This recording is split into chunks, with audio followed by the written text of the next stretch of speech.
The Russian war machine did not begin in 2022. Russia has earned its trillions of dollars exporting oil and gas to Europe for the last 60, 70 years. The last thing which President Putin is going to listen to or succumb to as a pressure point is to apply pressure on India. But having said all of this, as I said, there is an elephant in the room, and we can talk about that. If India indeed grows at 6.5% in financial 26 as well, it will retain the tag of the fastest growing large economy in the world for a third straight year, even as global growth slows from 3.3 to 2.7%. By no means of imagination is that a mean feat.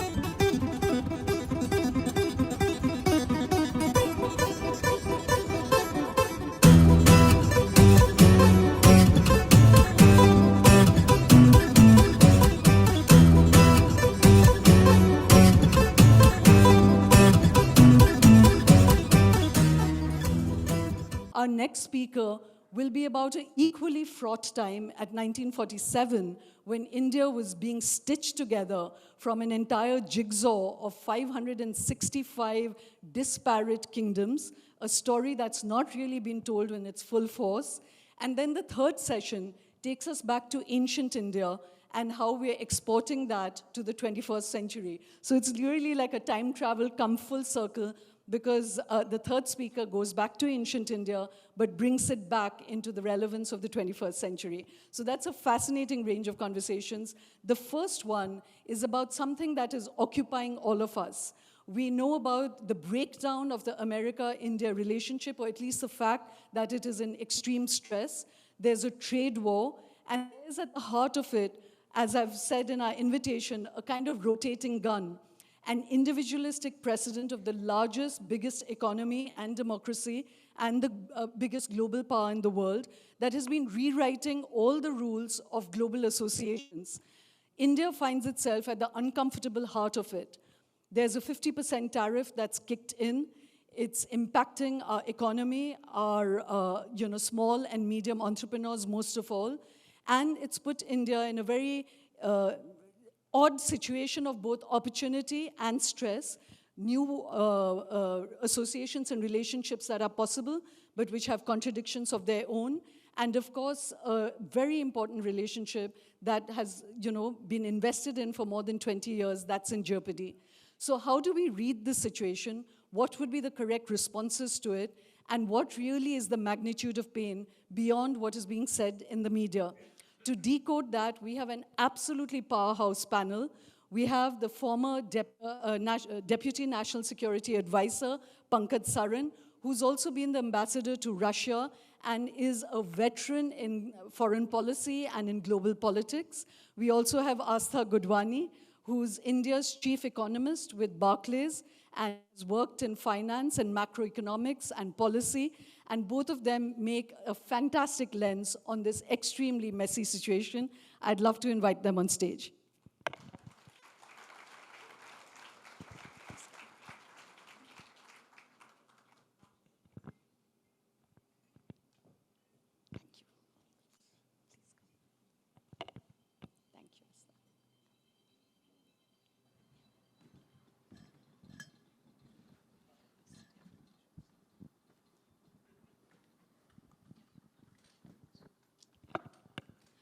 I'd also just like to take a moment to thank Mr. M.K. Narayan, who's here with us.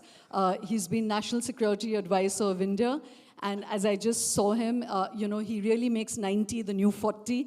He's had an absolute stellar career, and it's a real pleasure and honor to have him here with us today. Thank you. Pankaj, I'd like to start with you. There's obviously a kind of dual-edged sword to the entire situation right now. One is the geopolitical, considerations that has made this 50% tariff kick in for India. And then there's also the ongoing tariff war that President Trump has launched upon the world. I think most of the audience will be familiar with the broad frameworks and the ironies of the situation. But one, will you quickly sort of do the headline ones, the ironies of the situation? And secondly, before we start decoding it, what is your position? Should India give up on buying Russian oil, or should it stand its ground? Yeah, thank you, Shoma, for this invitation, and it's a pleasure to be in Chennai with such a wonderful audience. Thank you so much, and the panelists, of course, we've been together. So on the on the first part, there are three basic aspects to the whole action that has been taken, allegedly. Number one is the trade deal itself. Number two is the Russian oil issue. And number three is the BRICS and de-dollarization. So all of these three are said to be the causes for the action that has been taken. But you know, if you look deep and touch your heart and ask, really, what is the reason? It's none of the above. And it's got everything to do with some other geopolitical issues. And specifically, I would say, Pakistan has come up in center in this equation. And this is the unsaid part, but also not the unsaid part. And added to this is the personality clashes and the egos that are involved. So we have a situation where what is seen on surface is actually not quite the drivers of the action that are being taken. So on the first part, what I know is that we have a trade deal. It has been negotiated, it's on the table. The US negotiators are happy with it. It contains some of the best offers India has ever made to any country in the world, and it's on the table, ready to be signed tomorrow. So that is on the trade. On the Russian oil issue, the allegation is that we are profiteering. Now, if we step back a little bit, and that we are funding the Ukraine war, and we should therefore get away and kind of cut down and strip our ties with Russia. On the profiteering part, you know, a profit by definition is the difference between cost price and sale price. Neither the cost price nor the sale price have been fixed by India. Firstly, Russian oil is not a sanctioned commodity by the West, neither by the United States nor by Europe. They're free to sanction it, like they've done so many other commodities, but as of today, it's not sanctioned. Secondly, the $60 price cap was fixed not by India, but by the West. The discounts were given not by, we didn't ask for them, they were given to us. So that's on the cost price question. The sale price has also been determined by the market. And that market basically consists of the United States and Europe. So you have a situation where if I am being accused of profiteering, it's not because I have fixed either of the two ends of the bargain. So that's on the second issue. On the question of funding the Ukraine war, I think this is an argument which is very difficult to hold. The Russian war machine did not begin in 2022. Russia has earned its trillions of dollars exporting oil and gas to Europe for the last 60, 70 years.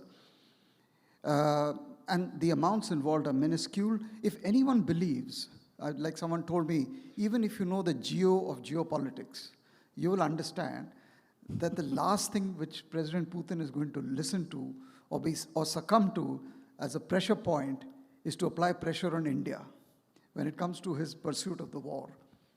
And on the third aspect, I think on the question of the de-dollarization and the BRICS and the wrong company India is keeping, I think India has never talked or advocated de-dollarization. I mean, today you have $700 billion in reserves. Everything, all your trade is in dollars. So India has never been an advocate.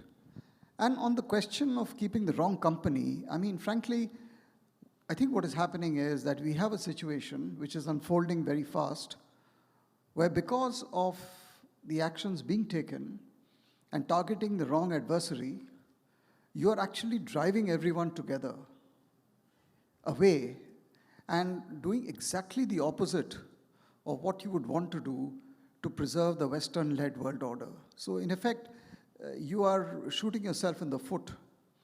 But having said all of this, as I said, there is an elephant in the room, and we can talk about that. Right.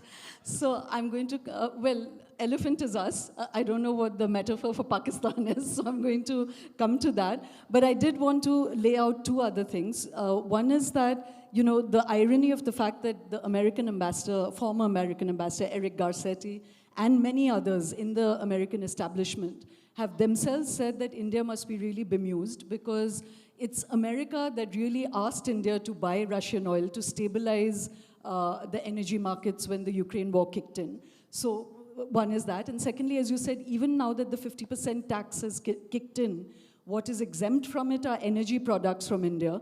So it's America that's actually buying the refined oil that we are getting from Russia, and they are not taxing that for themselves, you know, so that adds to it. But I had asked one other question to you, which was that, so what is your position?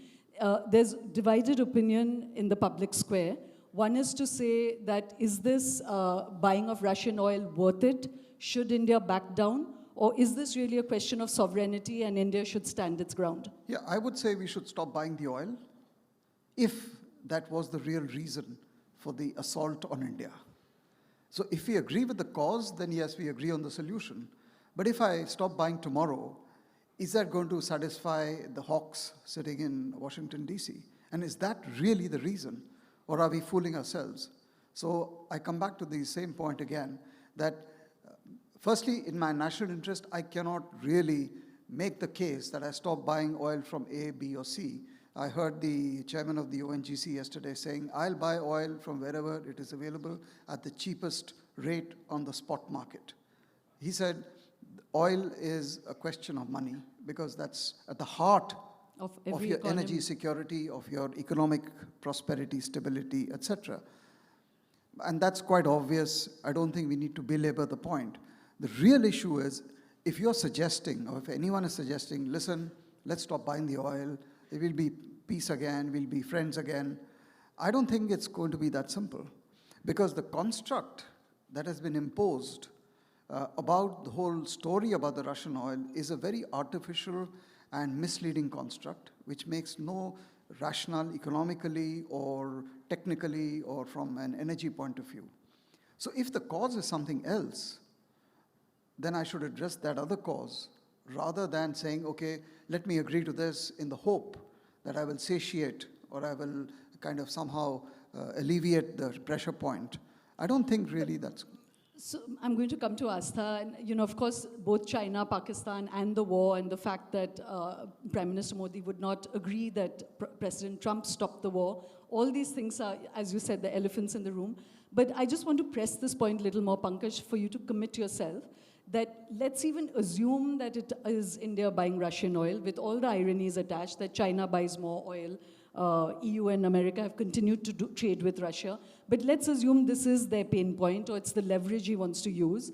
But just on the issue of sovereignty, you know, you've been a deputy national security advisor. If you had been, you know, in office today, if this was a genuine reason, would you have still said and advocated to stop buying oil? Is this really a sovereignty issue?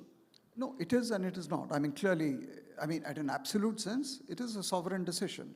Where I boil oil, just like for the Europeans, it's their sovereign decision where they get their gas or oil from. I mean, in the first administration of Trump, we stopped the Iran oil imports to zero. We were huge importers, but we came down to zero. So I would say, yes, there is a sovereignty issue, but I would not be wedded to it. We take a more pragmatic approach.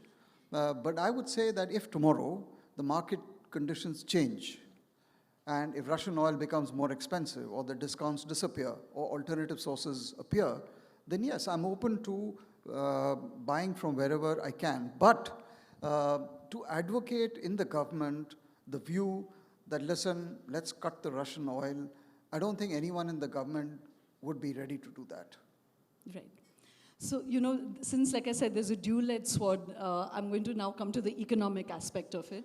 Aastha, with you, I'd like to lay out for the audience the actual magnitude of the pain, you know, because we have a $80 billion export with America. Only 50% of that is impacted.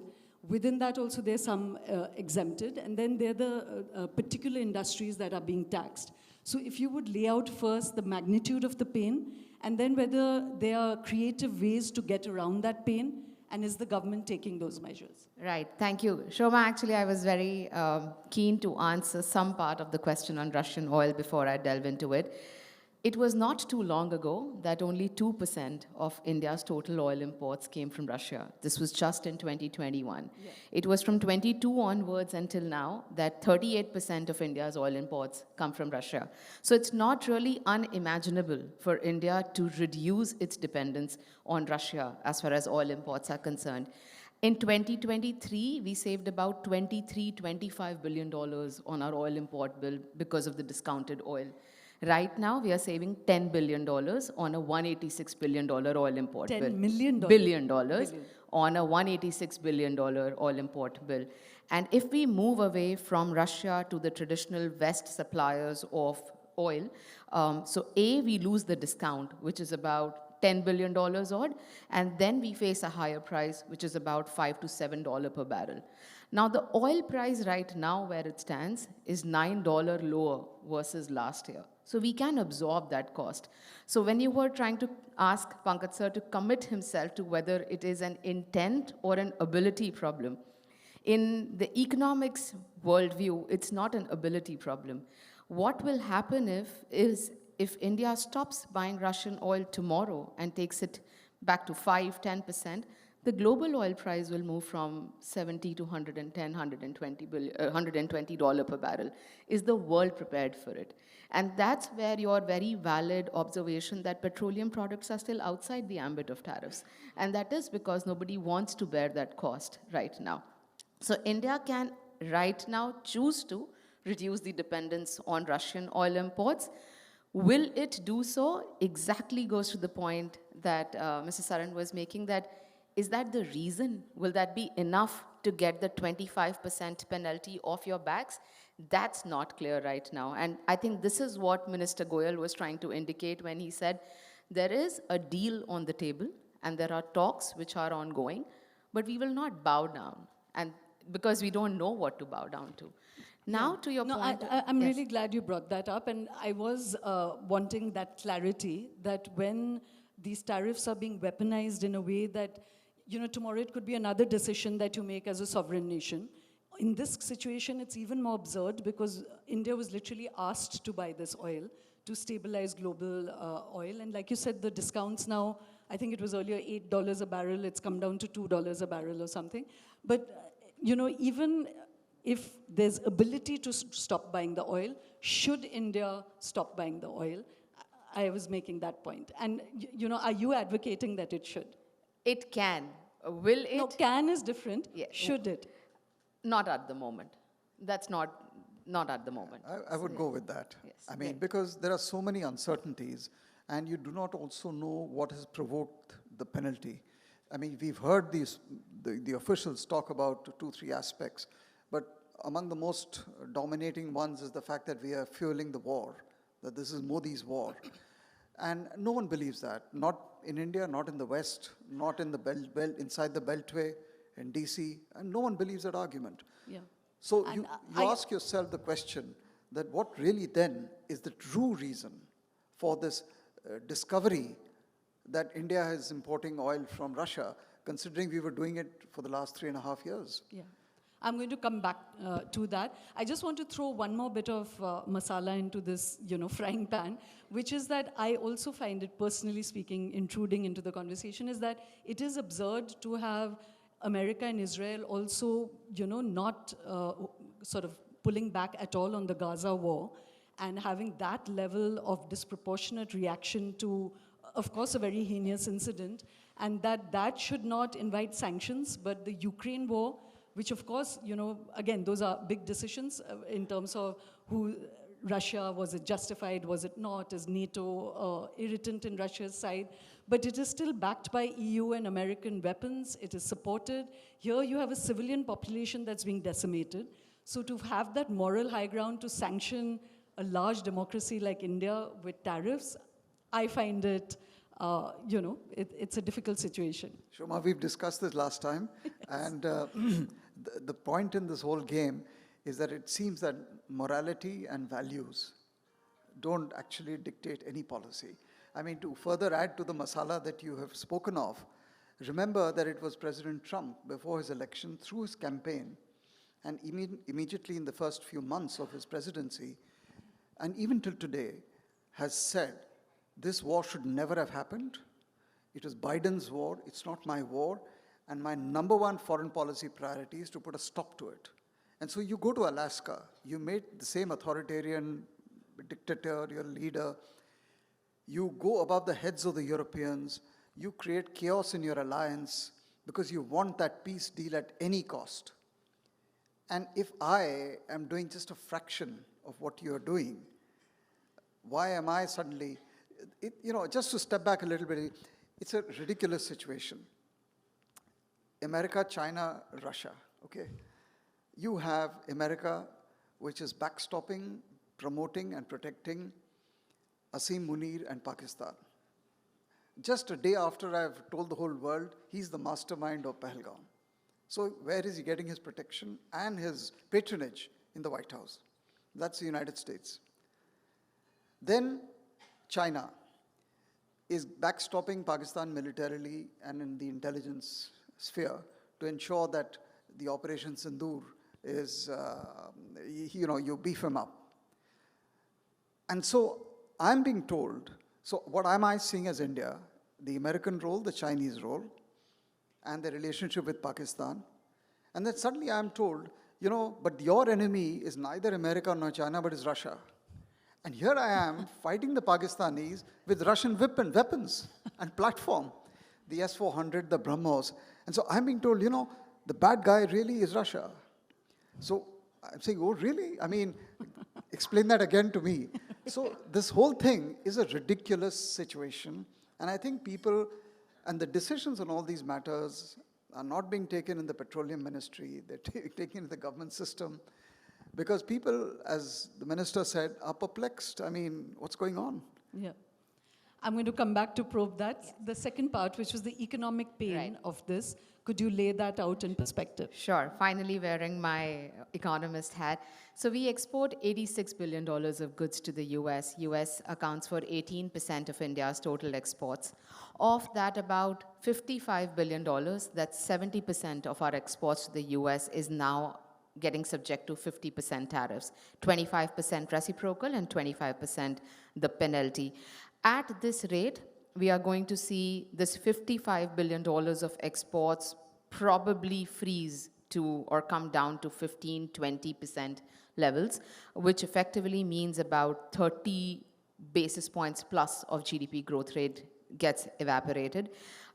Which are the most affected sectors?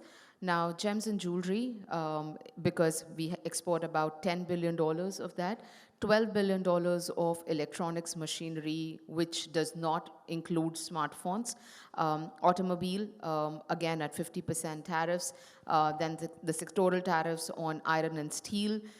Textiles is going to be very, very brutally impacted. What will not get impacted? And shrimps. Yes. So agri and shrimps, in terms of the total share, it's quite low. So we export a grand total of $4.5 billion of agri to the US, which is why from a macro impact perspective, it's not that big, but from an industry perspective, it's quite large. The sectors which are right now not touched are pharma. 38% of our total exports go to the US. So as and when that falls in this tariff tantrum, we will again go back to shaving off some more basis points from GDP, petroleum products, some form of bullion, etc. But at the moment, it looks like 70% of our total exports to the US at 50% tariffs will be extremely uncompetitive versus our trading partners. So I was looking at, you had a question. Yeah, so, but I suggest, to kind of distill that, I've been reading that it varies a little bit, but your own Barclays and others have said that that's going to take off about 0.5% of India's GDP, So there are two things. One, at the macro level, 0.5% of GDP, given the sovereign situation, the fact that India should stand its ground in an absurd, ridiculous situation like Pankaj has been laying out, is one thing. That can India not absorb that? Second is the pain of the actual pain of those who are on ground. 2 million workers, shrimp sellers, diamond cutters, etc. So, on these two grounds, Can you help create some clarity? Sure. So, firstly, I'm not sure how many of you got a chance to look at the GDP growth numbers that came out yesterday evening. India recorded a stellar 7.8% growth for the April to June quarter. Now, this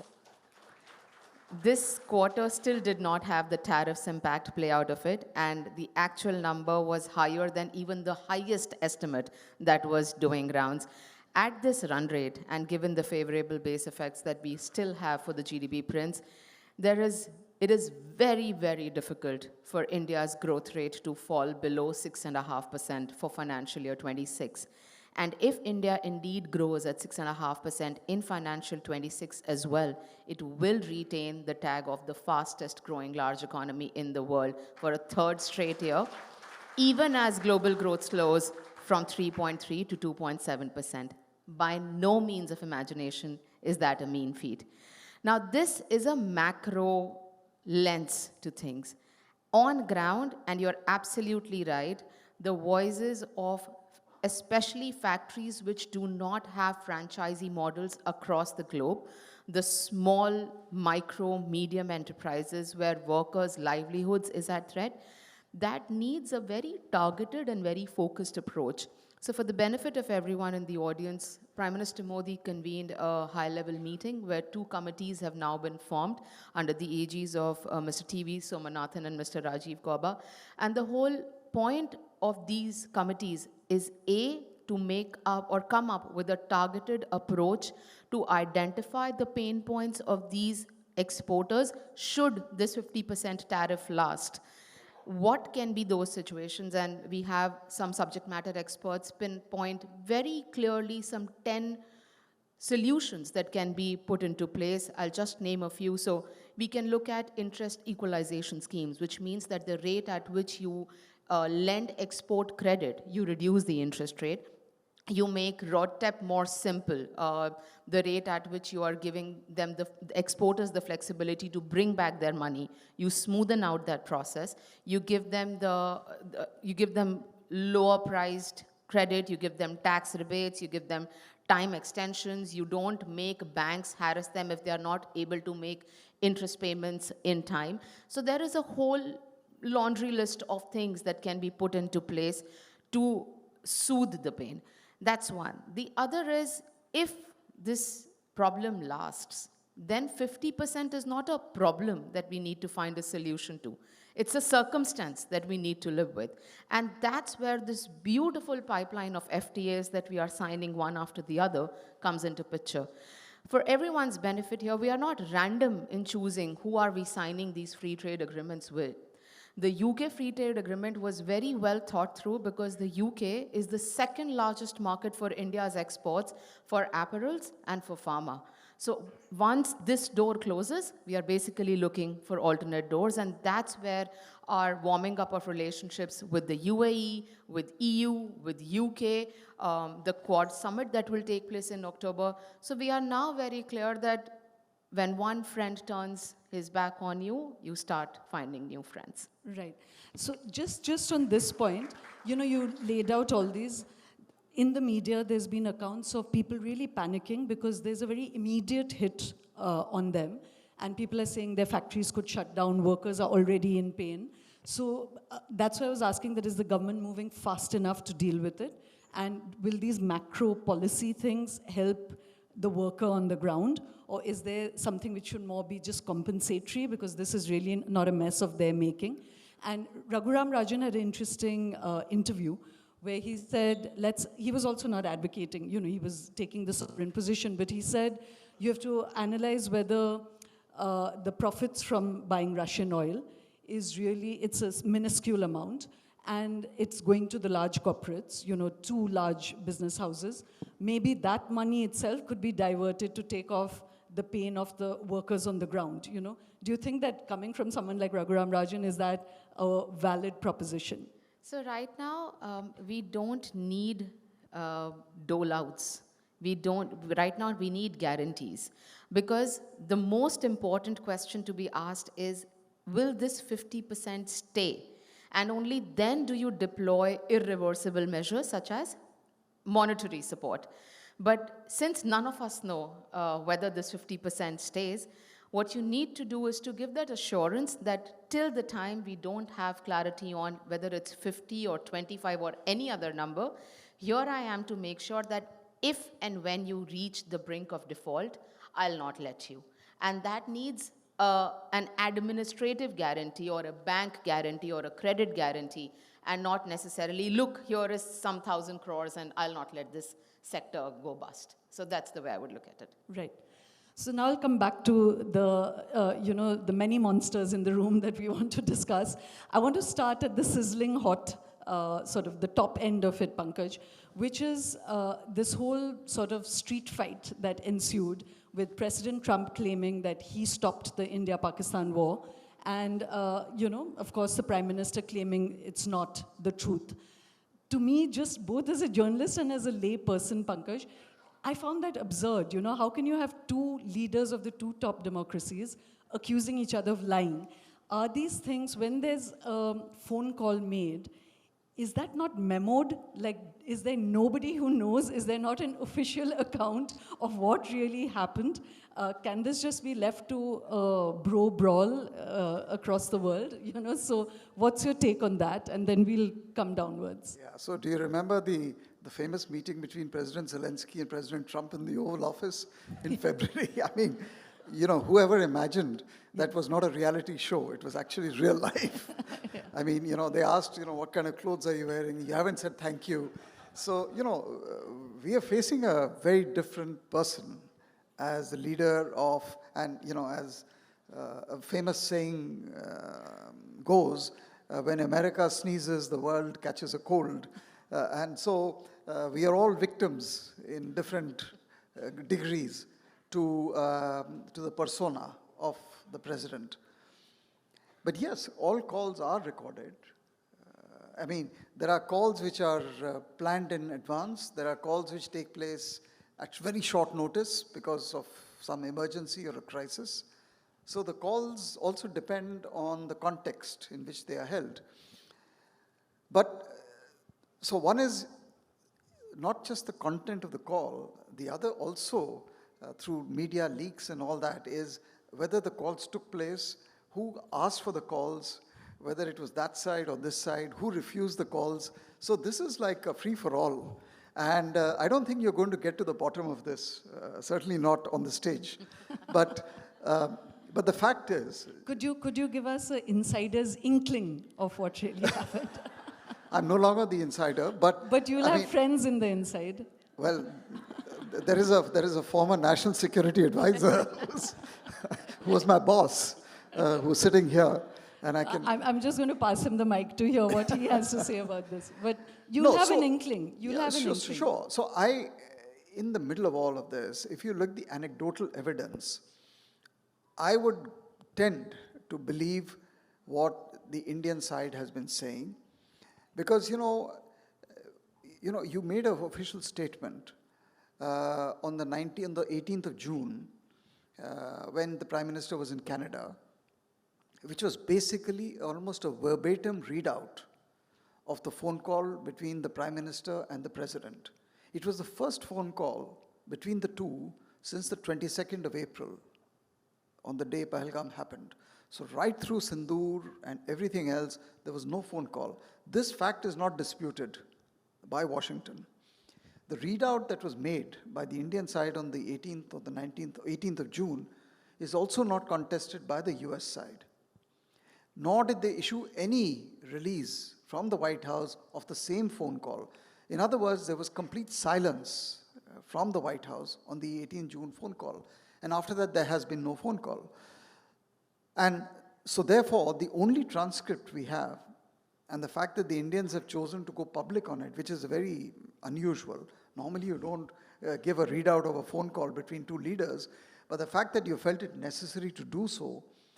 And so what happened after that, in terms of anecdotal evidence, is that you will see a few days later, you see Asim Munir having lunch in the White House. And then he goes again to the United States. And then, Pakistan is now the flavor of the season in Washington, D.C. And this is like a few days after he's done what he had to do with us, in Kashmir and Pahalgam, and we are saying he's the mastermind, and here he's being wined and dined. So it's all not adding up. And so there is something more to why this absolutely abrupt shift in the equations between the United States and Pakistan and United States. Even the Pakistanis are surprised. I mean, my God, I've hit a jackpot. But more than the Americans, the people who are even more surprised are the Chinese. The Chinese. I was just going to You see, this is my poodle, and he's just run away. The first opportunity he got, he's gone. And I've spent 50 years cultivating and grooming him and all that. So I think we're not the only ones surprised. The American cabinet officials and the establishment, they're also surprised. So everyone is surprised except one man. Right. But I did want you to analyze Pakistan, China, the fact that the SCO summit is going to happen, the formation of Russia, China, India, everyone seeking a new axis. Xi Jinping is talking about an axis beyond America, and he's suddenly being seen as the statesman that might stabilize the world as well. So, many odd things are going on. But what is your analysis of why Pakistan suddenly popped up as the favorite of the bull's ring? Was it because of the Iran, escapade that they had? And because Pakistan shares such a huge border, were they expecting a bigger retaliation from Iran? What really, according to you, is why Asif Munir has become the bro? I think, seriously, I think he thinks, the president thinks that we spoilt his party. He has positioned himself as a man of peace.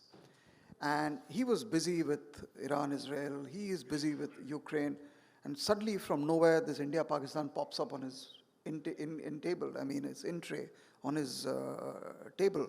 And I think, what the hell is this? I didn't want this, another crisis to land on my lap. So I think he was a little upset, number one. Number two, I think he's been misbriefed or wrongly briefed or misled about what happened, why it happened, why India went into Pakistan.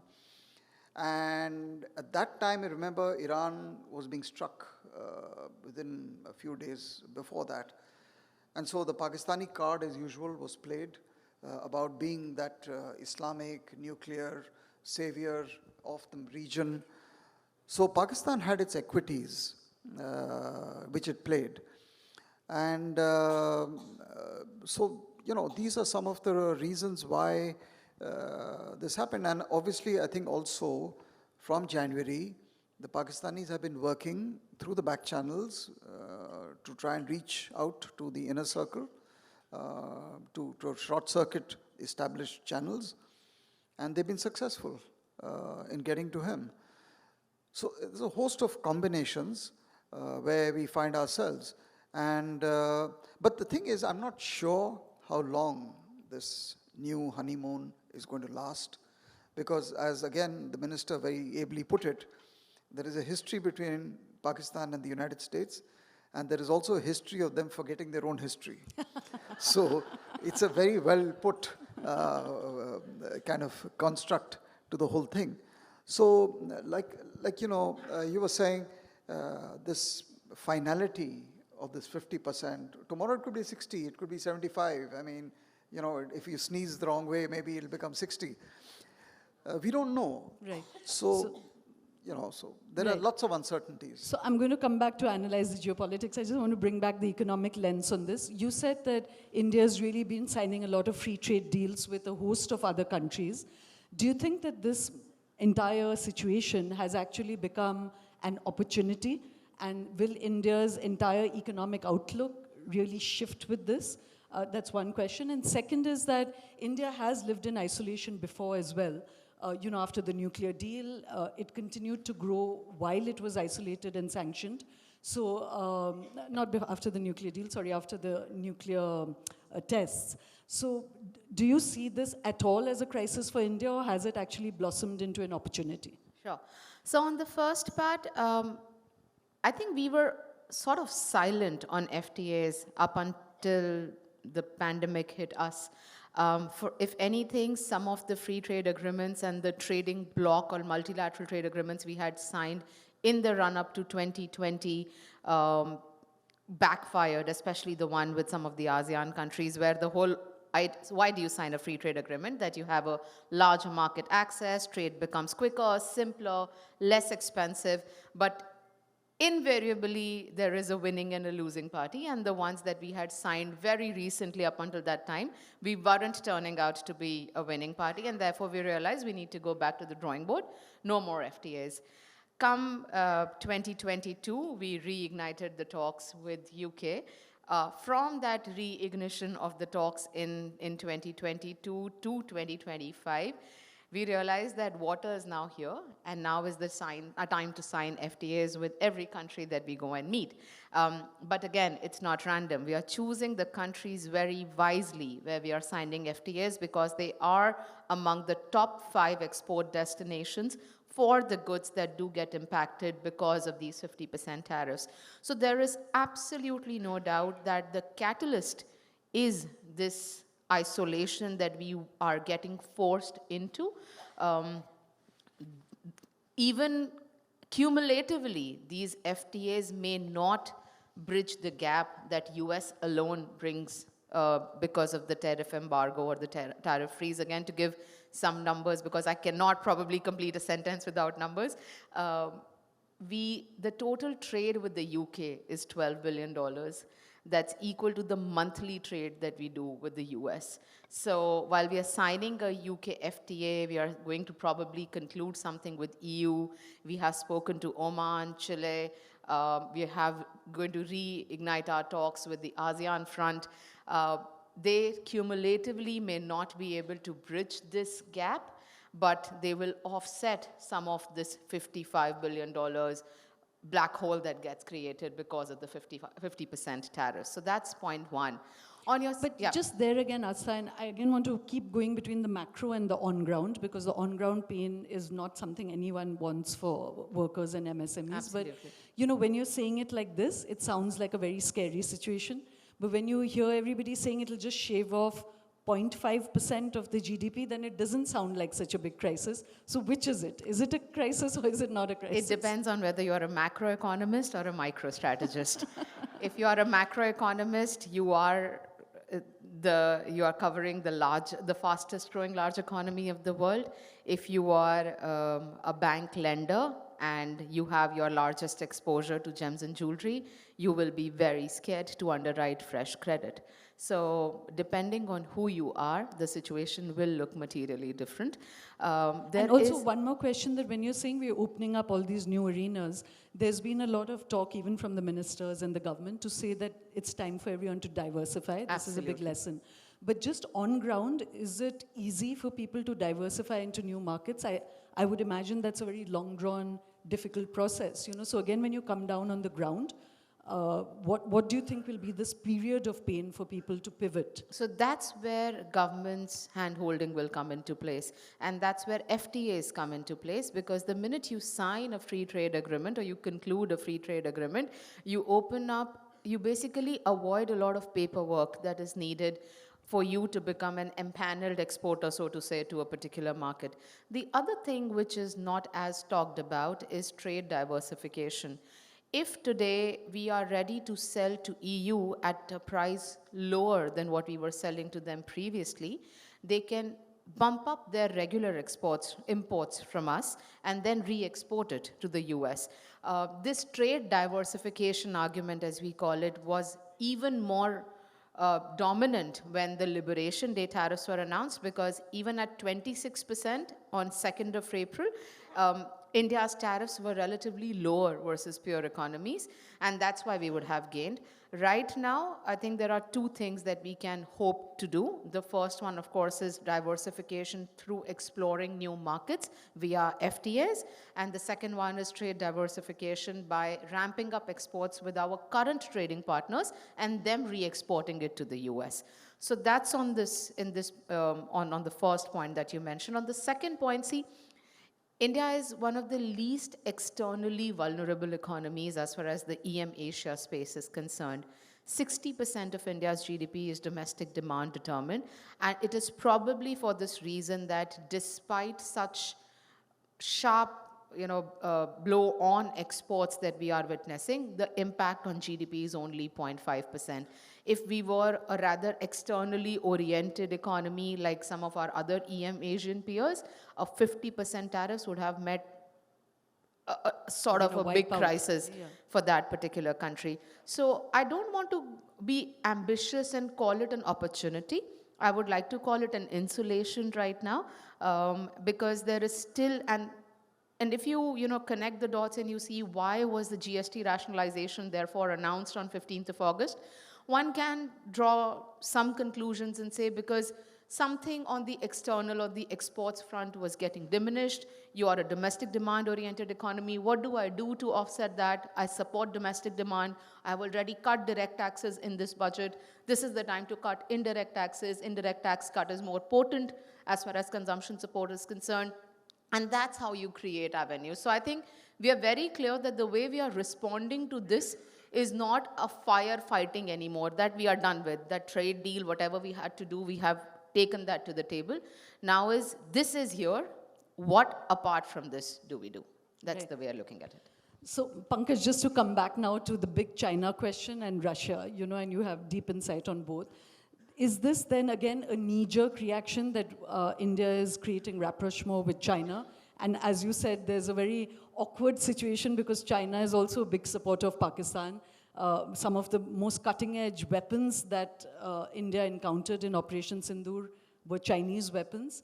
But there is a feeling now that we should make friends with China. Do you see this as a knee-jerk thing, or is there strategically an idea that India and China should bury some hatchets and become friends? Yeah, Shoma, this is a really great question, and everyone's asking this. I think it's a mix of both. I mean, the defreezing of the relationship after Galwan began 2024. And both sides took one step forward. And I think in October last year, you finalized the last two friction points on the border. And that really set the stage. So if you trace back the defreezing or taking it out from the cold began a year ago, well before all of this. In fact, there were other calculations going into both the Chinese and the Indian minds. So this was not a knee-jerk in that sense. What has happened is that perhaps the events of the last 2 months have fast-tracked or accelerated the move towards a quicker rapprochement between India and China. But the elements of that rapprochement, flights, visas, Kailash Mansarovar, were under discussion even last year. So I would say it's not knee-jerk in that sense. It is part of a process. I think the process has been accelerated thanks to what has happened. And both sides see some tactical advantage in doing what they are doing right now. Frankly, in this relationship, it's seen its highs and lows in the last 75 years. I think no extremes are endured or durable or can endure, such as an all-out war or a Hindi-Chini bhai-bhai. So we have to navigate somewhere in between. But the real fundamental challenge with China is how, if at all, you can square your military, political, strategic security relationship with your economy and trade relationship with China. That really is the principal fault line in any policy that you make. And I think with China, it is going to be, so in 2020, what we are seeing today was unthinkable, but now the Prime Minister is in Beijing, Tianjin. So that's on the China aspect. So the same question on America, the stress that is being felt by in this relationship, when you speak to the diplomatic corps or to analysts, security experts, are they seeing this just as an individualized, mess maker, which is President Trump, and he's likely to, not be there forever? Or is it now being seen that America is not a reliable partner overall? So is this just like a small blip, or is it being seen as a radical shift? Yeah, so look, there is no grand strategy. Every nation, every president, every administration is associated with some kind of a grand strategy, like a Nixonian or the Kissinger moment or something. Here we don't see the grand strategy because every child in Washington knows that basically what is happening is you are pushing an involuntary India more towards China by with the actions you've taken since the 22nd, basically since the 22nd of April. And at a time when India's security red lines had been completely crossed. So everyone understands that this is what is happening, that you're driving. So we don't see that grand strategy. Initial periods, the Trump inner circle is very complicated. There are individuals who have a grand strategy about how to place China, the US-China relationship, the US-Russia relationship, but their voices seem to have been drowned by the actions we are seeing today, which are completely tactical, which do not indicate any thought process, because if you're also now going to drive India into Chinese arms, then effectively you're simply empowering your principal strategic adversary, who's the primary competitor, to overturn the Western liberal world order. And if you're also then saying that I don't care if this happens, or you're saying, don't worry, I can handle China. That's not your problem, I'll do it. In either case, I don't know what is the calculation. On the trust issue, I think, it has woken up everyone in Delhi, in India, from their slumber, from this easy comfort that, there is someone else to take care of your problems. There is someone you can take for granted, like, you were saying. So a little bit, we've seen 1974, we've seen 1998. Generations of Indians have lived through sanctions, crippling sanctions. So if those memories are going to be revived, it's going to be painful because the connectivities have grown manifold in the last 20, 30 years. But yes, the trust word has come back into the relationship in a very big way. But as you were saying rightly, we don't know the permanency of this. That's the other, from my point of view, even bigger problem. That if I could calculate in an intelligent way, I just saw a screen flashing of yours which said 10% additional for BRICS trading partners. And the definition is vague. So I can assume that 10% may come. If you're going to host the BRICS summit next year, that's a red rag to the bull. So, 50 will become 60. So then you get down to fundamentals, like what But are we again, all about? all of this again then is extra bewildering because while, there's this isolation of India on all these counts, President Trump himself is really wooing China all over again and wooing Russia. He literally laid out a red carpet for Putin. And he's been very, very friendly with President Putin in the past and really admired his muscularity. So, it's a truly bewildering sort of geopolitical situation. Exactly. ExxonMobil is in talks with Rosneft to capture all the equities and stakes in Sakhalin-2 for energy. So an American company is already in talks with Steve Witkoff has talked about the billions of dollars of investments that will flow for American companies into the Russian energy and other sectors, Arctic, and they're salivating at the prospect of the opening up of Russia. But even worse, from our point of view, is the prospect of an American-Chinese détente or a grand deal. Then where are you? Right. I had to take a deep breath when you say, where do we do when if US-China become one bloc? I can't come to terms. Right. Well, maybe the inherent contradictions in this situation will all make it all fall apart again, and there'll be an opportunity to create something new. But just very quickly, because we've run out of time, is that on the Russia question, Do you think that India will recalibrate its relationship with Russia? It's surprising to know that Russia, for all its immense energy resources, minerals, it's a $2 or $3 trillion economy. America's a $30 trillion economy. We are on our way to being a $4 trillion economy. So in this, when you're picking your friendships, is the friendship with Russia really a kind of legacy friendship because our weapon systems are there, it's been a reliable partner in the past, or is there really a good strategic reason to remain friends with them? Yeah, so, you asked two questions. One is the relative weightage of Russia, and you measure it in terms of GDP. And here I'd go by her argumentation that let's not look at the macros. A $2 trillion economy divided by a population of 140 million is quite different from a 4 trillion economy divided by a population of 1.4 billion. So let's be real about where India stands and where Russia stands. They have 6,000 nuclear warheads. So they may be a declining power, but let's not also, kind of pretend as if we've arrived on the stage. We have a long, long way to go. The relationship with Russia is not legacy. You've just seen, as we speak, the way India-China, India-US relations are playing out. It's a roller coaster, as you rightly mentioned. You're high here, the low here.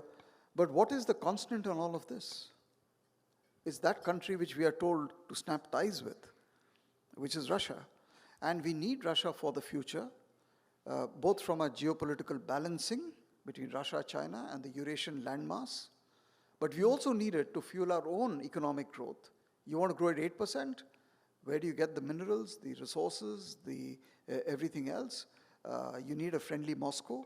So I think no government in India will have the courage or will be given the advice, unless we have our own Trump,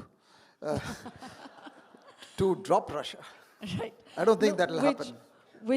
This is going to sound like a mischievous corollary, but I did want to ask on the fact that there's been a lot of personality-based foreign policy in India under Prime Minister Modi as well. That do you see any sort of foreign policy mistakes that India has made in this, in this particular term, which has landed us a little bit here? Has it been too personalized?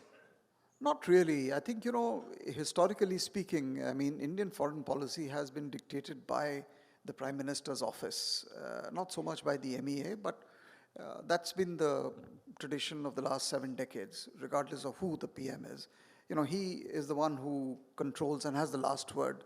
So the personality aspect has always been there. You had Dr. Manmohan Singh and before that, other prime ministers. So they brought their own chemistry. I was just discussing with Mr. Narayanan, the nuclear deal. What was that all about? Nothing but the personal chemistry between the Indian Prime Minister at that time, Dr. Manmohan Singh, and George W. Bush. It was the White House and the South Bloc, and everyone else followed suit. So personality matters. I forgot the other point. I was saying, were there any mistakes made? There could be some mistakes, but a lot of this in foreign policy is something which is beyond your control. You're not in control of events and people across you.